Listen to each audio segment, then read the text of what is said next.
It is now 10 o'clock at night. It's 45 degrees outside, but it feels like 48. So we got that going for us. Business has picked up a little bit for me, so I've been lowered my price by like 20 bucks an hour. But it's keeping me busy. Tweaking the algorithm. That's what I'm doing.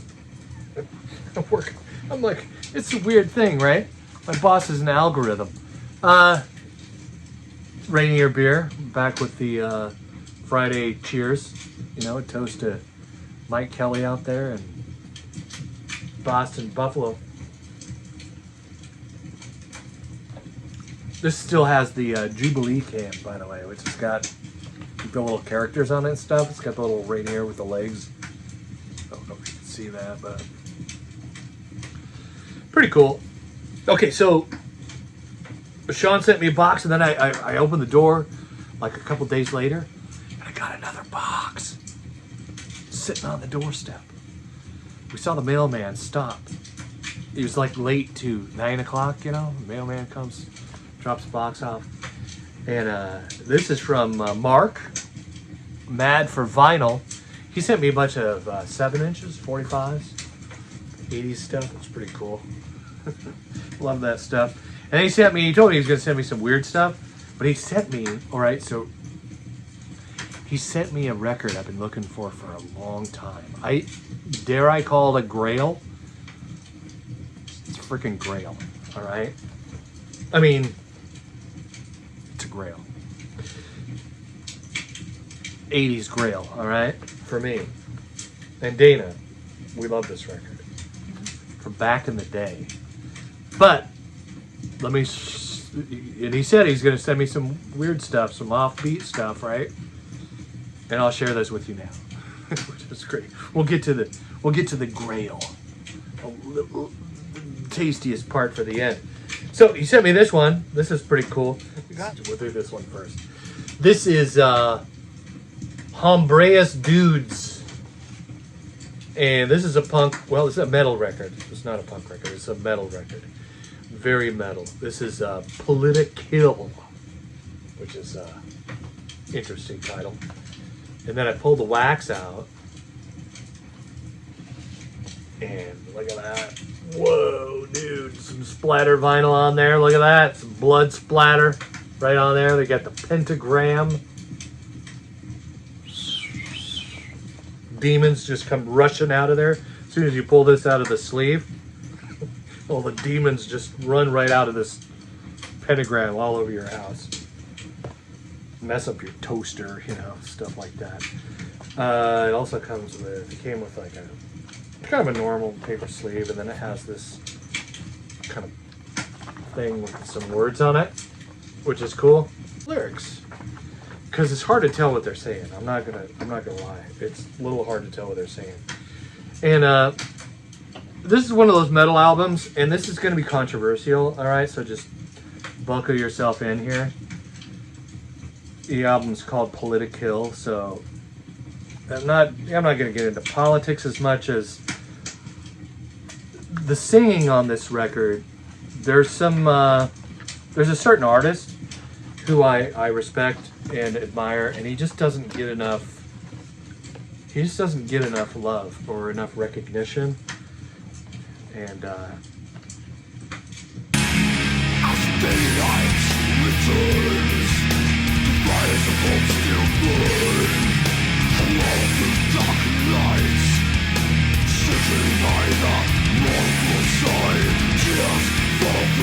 yeah, that's Cookie Monster from like 1974. You know, and he sings. He's the godfather of death metal. He's like the Muddy Waters of death metal, and he just doesn't get the recognition that he should, in my humble opinion. So, there you go. I know, yeah, it's probably me, all right, that's my fault. I'll take the punches for that. I just don't, just personally, and and Mark knows me, so he knows, but I'm just not a big fan of the singer sounding like Cookie Monster. It just It's just me. I know I'm probably weird. The instrumentation is great, you know, the killer riffs and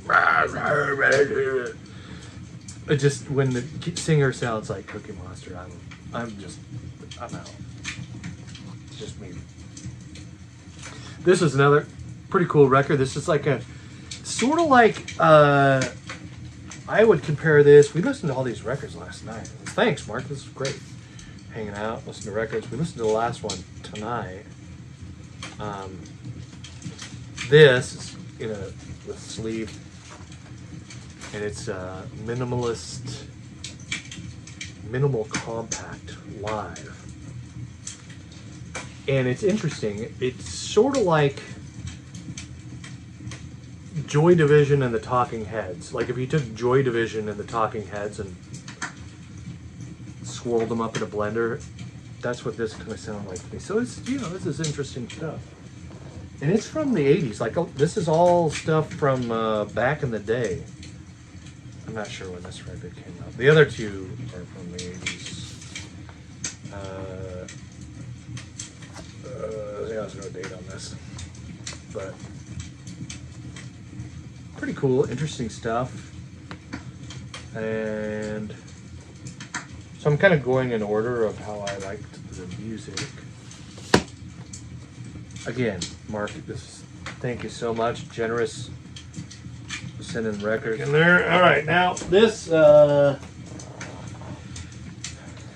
working with this, you know, stream of consciousness again. I'm just trying not to get all crazy with the editing on the last, like the last video took more time to edit than I care to admit.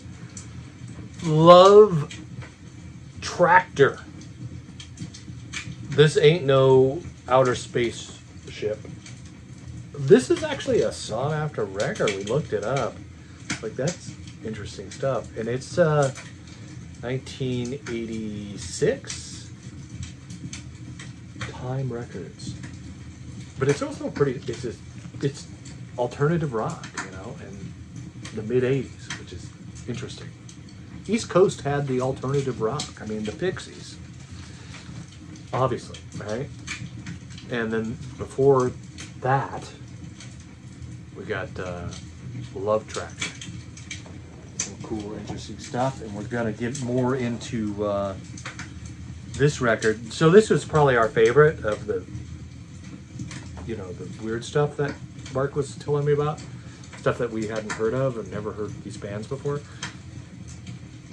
We enjoyed this one the most. This is Salem 66. And this is, again, is a really cool alternative rock album.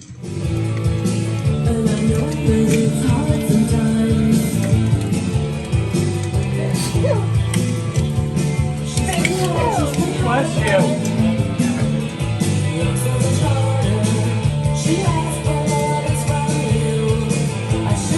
From 1987. 1987. And we're listening to this going, 1987, wow.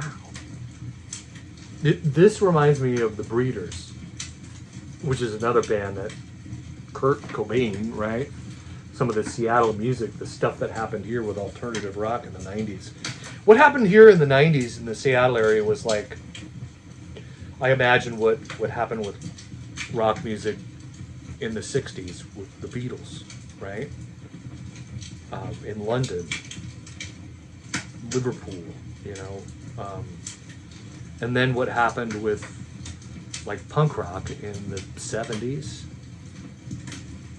with rock music in the 70s, what happened in LA with metal, you know, with all of that popular rock as it evolved from punk to metal and from Black Sabbath to, you know, AC/DC coming from the 70s to the 80s, and Motley Crue and all these hair bands in the 80s. LA was, you know, the kind of the birthplace of that. And then, yeah, Seattle in the 90s with this explosion of alternative rock music, the amalgamation of punk and metal to make it grunge, you know, which is not a term that a lot of us like around here, but I guess it's fine. this. The Breeders was another band that inspired Kurt Cobain. And the Breeders, their first album, Pod, came out in 1990. This came out in 1987. So, I don't know, if you geek out on alternative rock, you might want to look this up in your streamer, because this is interesting. It's mostly women in the band. You got Susan, Emily, Judy, Beth, right there. And then over here is Steve. There's a Steve. Steve's right there. On a different topic, my neighbor had a cat named Steve. It's a good cat. He named him Steve. I'm not sure why. So here we go. Here's the Grail for Dana and I. This is a record I've been looking for forever. I've seen it a few times. Super expensive. There was a 30th anniversary edition that came out in 2017 that like sold out immediately. Whitesnake, self-titled.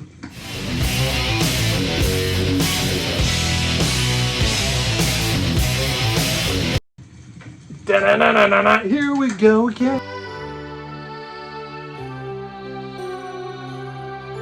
Right? That's not my favorite song on the album. I like Crying in the Rain. It's great. Still of the Night. It's probably my favorite song on this record. This is a great freaking record. Thank you so much, Mark. This is like a grail for me and Dana. We were like rocking out to this album. It is amazing. Great freaking tunes. Thank you so much. It is weird, so I will say this about this record that I love, right?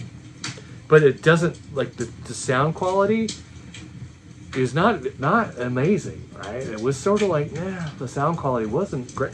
This freaking record here, this record sounds better, which was probably all analog. I don't know, analog or just cheaping out. In the 80s, these corporations, you know, you had Geffen Records cheaping out. I mean, this sleeve is all right, but it's like the record is, you know what I'm saying, right? Like I got cheaped out on records towards the end of the 80s. I don't know if there's a master tapes that are better. No idea how this record was recorded, but I felt like the sound quality could have been a little better. Or somebody who loved it, you know, and they played it a lot. But it's in great condition. There's not a lot of ring wear. I mean, the record doesn't look like it's been played a lot, so I don't know. Cassette tapes! I know, you've been waiting for me to talk about cassette tapes. I know you have. He sent me a couple of cassette tapes, which is awesome. Again, thank you, Mark. I opened the box and I saw that. I'm like, I did that thing, you know, when you're digging at the record store and you find something that you didn't know you were looking for, but you're like, this is awesome. Thank you. Love that record. I saw the tour before I met Dana. It was years ago. We saw Whitesnake back in the day, and it was an amazing show. A very memorable experience. Just the band and their energy and the live show and how good they were, right? Unlike Rat. It's a whole other story. Rat poison story. Green Day. Cassette tape. Look at that. Dookie. This is freaking cool. Love this. Thank you, Mark, for that. And then the Motor City Madman. There he is. Ted Nugent. Gonzo's. You know, this is sort of a comp. Like a best of kind of thing. Speaking of like the 80s cheaping out, big shitty corporations doing shitty things. Why would you put the freaking barcode on the front? Like, come on. What are you thinking? Really? Put it on the back in the corner of you. Like, you can put it, stick it right. Really? Maybe it's just early barcode technology back then. We better make the barcode big so they don't screw up and miss it or something. I don't know. Why? But thank you. This is awesome. Ted Nugent. Don't agree with the man. I think he's kind of a nut, right? Political views are not something that we're going to agree on. But I think it's amazing guitarist. Ted Nugent's a rock and roll dude. So, thanks, Mark. Appreciate you. that's it. 14 minutes. It's way too long. If you're still here, I appreciate you just throwing this up. This is a again, stream of consciousness video from your ADHD friend Russ Shaw. Peace out.